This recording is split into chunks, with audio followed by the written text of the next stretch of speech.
I would now like to introduce the leader of the official opposition party, MLA John Rustad. It's quite remarkable to think about just where we're at today. British Columbia's got record revenues. We've got record spending. We've got a record deficit. We've got record number of downgrades of our debt. We've got a record increase in our debt. And all of this has led to no improvements in terms of British Columbia. And one of the things I do look at, quite frankly, is Metro Vancouver. It has a source, obviously, a significant cost structure. There's a lot of bureaucracy associated with it. There's a lot of costs that get downloaded, whether it's developers or others. And from my perspective, this doesn't need to be there. More bureaucracy is not the answer. We've seen this, for example, in British Columbia in permitting.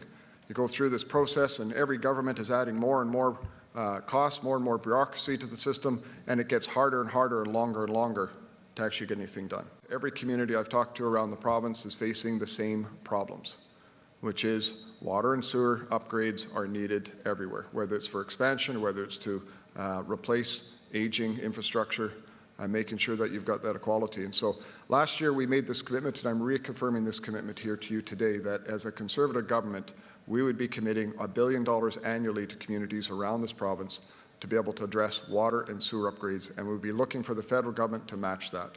Then there's a very important issue that I need to talk about, which is the Cowichan court case.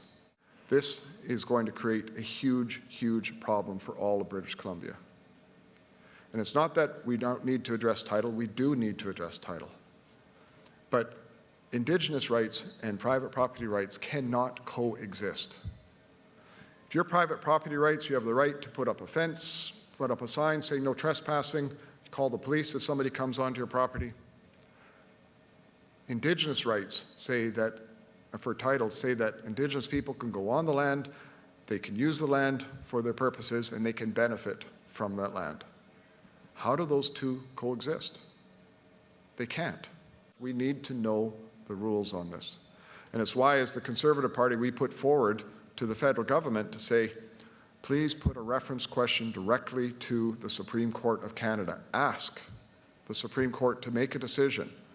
Do private property rights extinguish Indigenous rights when it comes to title?